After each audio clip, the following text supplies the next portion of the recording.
Hallo zusammen und herzlich willkommen zu einem neuen Projekt zu Firewatch. Ich werde jetzt den ersten Part aufnehmen, beziehungsweise ich habe den eben schon einmal aufgenommen und danach durfte ich feststellen, dass mein Audio komplett nicht aufgenommen worden war. Sprich, ich mache das Ganze nochmal. Yay, Wunder der Technik. Ganz sicher nicht. Wie auch immer, wir spielen jetzt den ersten Part. Ich werde nicht mehr aufnehmen, weil ich morgen mein neues Mikro bekomme und da bin ich gespannt drauf, wie das sein wird. Und wer sich wundert, das Spiel gibt es nur auf Englisch und ihr könnt noch russische Untertitel haben, allerdings keine deutschen. Ich habe doch jetzt nicht russische angemacht, oder? Nein, okay. Ich hoffe, dass es vom Sound her alles so passt, ansonsten werde ich das im zweiten Part noch anpassen. Und ich würde sagen, wir starten. Das hier ist meiner von eben, den lösche ich jetzt mal und wir fangen an.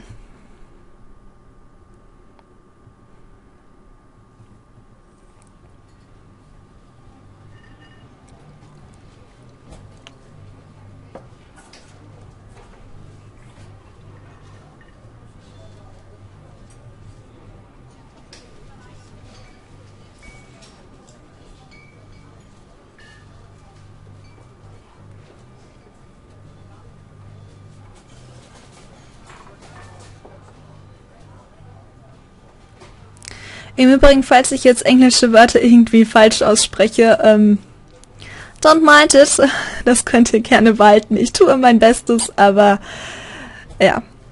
Und ich werde gleich verschiedene Antwortmöglichkeiten haben und alles, was ich gleich antworten werde, das ist ziemlich spontan. Und ihr werdet schon sehen, es gibt da wahrscheinlich kein richtig oder falsch. Okay, fangen wir an. You see Julia.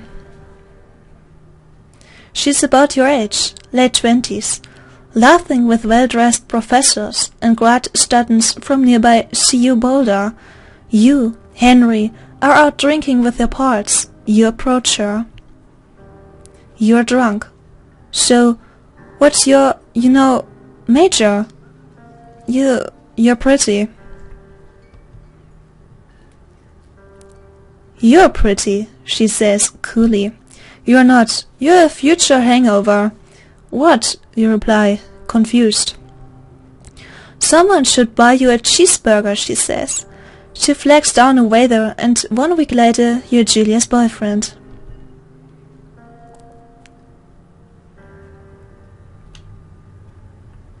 Ich spiele das Ganze übrigens mit dem Xbox-Controller und ich werde versuchen, das so wieder zu antworten, wie ich das eben getan habe.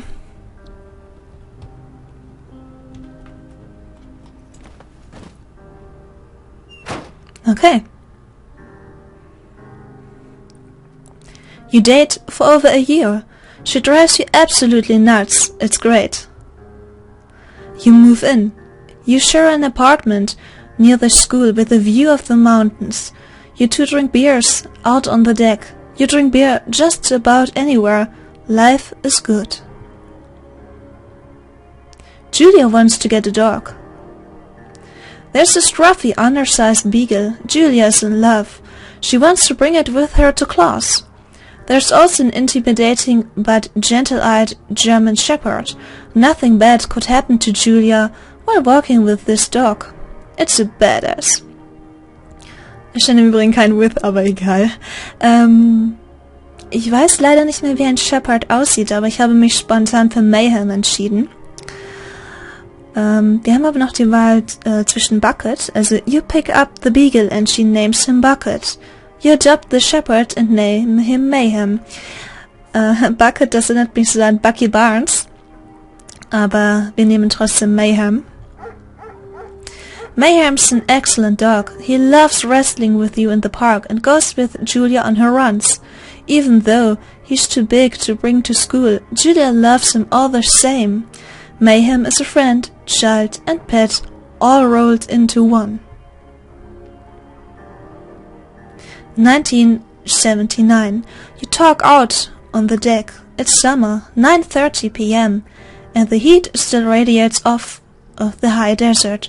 What do you think about kids? She asks. Kids? They're not very smart, or good at much. I'm saying if you and I have some, a couple little idiots, that would be pretty good. One day. Why rush? She looks away, out toward the mountains. We have plenty of time, right? Speak of yourself, mister. Don't worry, you assure her. You tell her she has the body of an undergrad. My ovaries didn't get the memo, she says, laughing it off. One day, okay? Okay, one day, she says. 6 months later, you get engaged, lying in bed on a Sunday morning.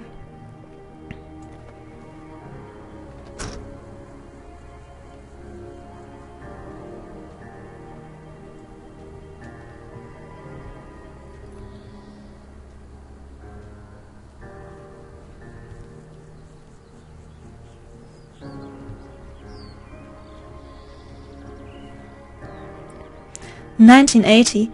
It's a Thursday night and Julia is 4 hours late. She doesn't call. You're worried and getting angrier by the minute. She walks in after you've gone to bed. She's not quite drunk, but she's clearly been having a fun time. You fight when she gets between the sheets. You get mad. You ignore her.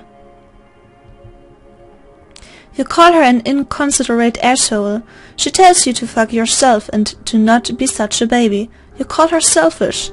She knows you mean it and it hurts her feelings." 1981. Julia still likes to draw. She draws plants from her research. She draws all the places you go. She draws you. You pose and flex like He-Man. You frolic like a Victoria's Secret model. You look awesome.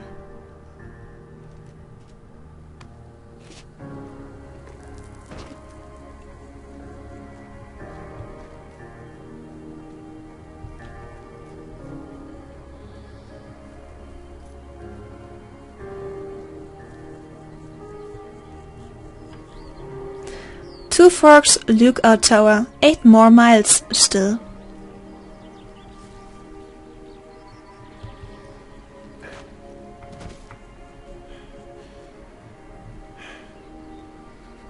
"1982. During the summers, you and Julia enjoy walking mayhem at night. There's a festival in town. It brings in folks from faraway places.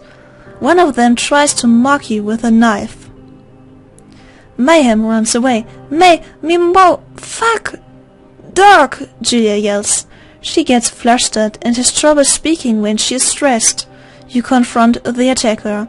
You scare him away. You beat his goddamn face in. You reach into your pocket like you've got a gun and threaten to kill him.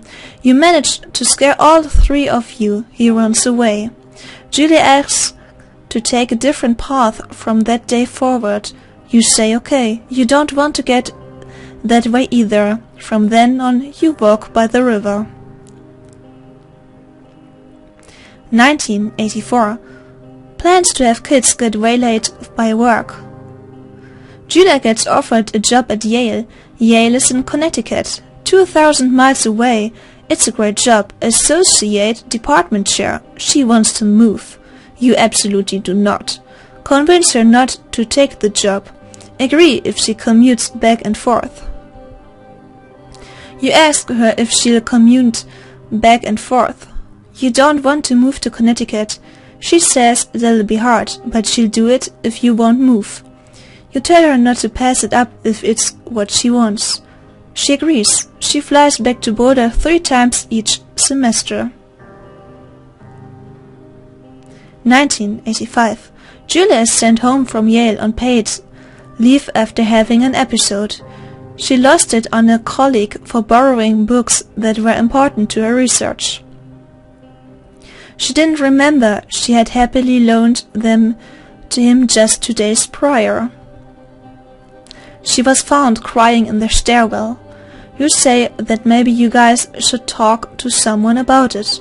You make macaroni and drink wine and try to forget about it. After seeing multiple doctors and having many tests, they are worried that Julia might be suffering from early onset dementia. She is 41. You both decide to keep it a secret for now.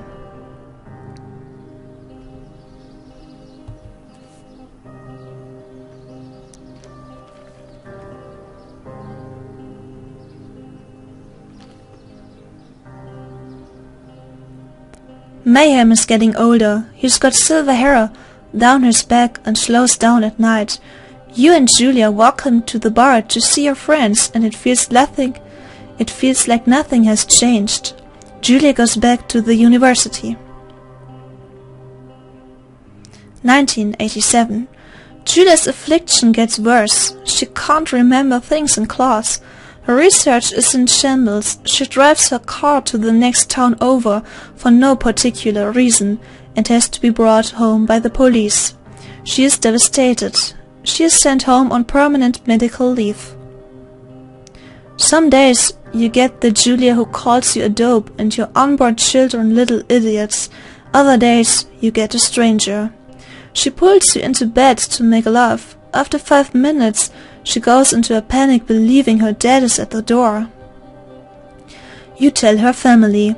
They're crushed and begin to make trips to and from their home in Australia to visit her.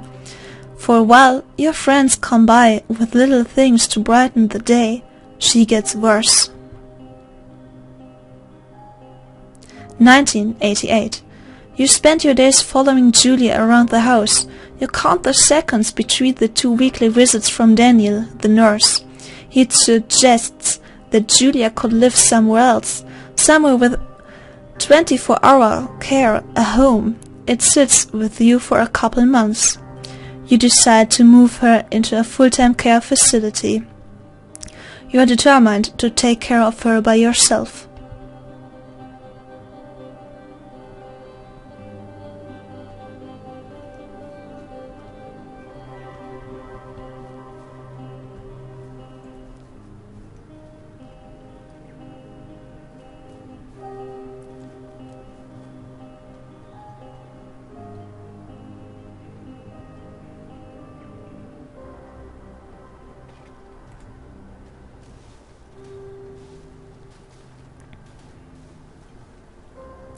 It is impossible hard.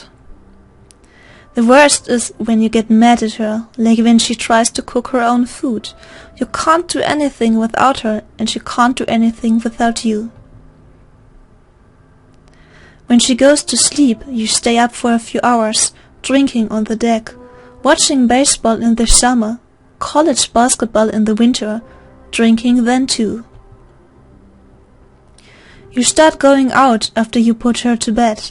The first time you do it, you worry about her getting up and walking around while you're gone.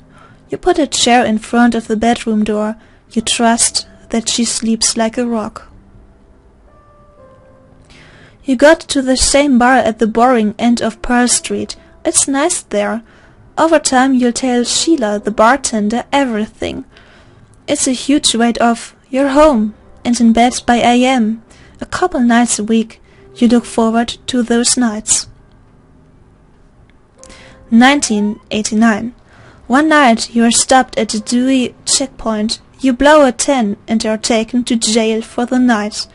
You consider trying to hide it, but you tell your sister-in-law, Susan.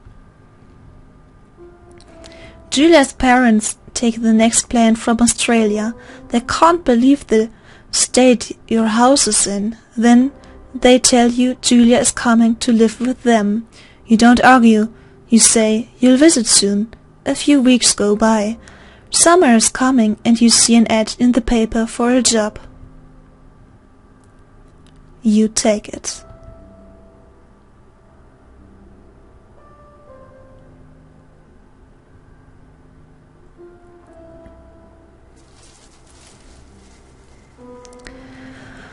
Und hier habe ich aufgehört. Ich bin sogar 4 Minuten früher fertig als beim ersten Mal.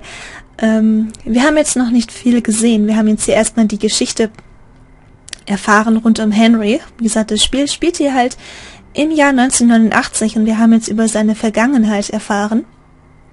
Wie gesagt, wir haben jetzt noch nicht viel gesehen, aber ich hoffe, es hat euch trotzdem gefallen und dass ihr beim zweiten Part wieder einschaltet. Und ich würde sagen, bis hoffentlich zum nächsten Mal. Bis dann.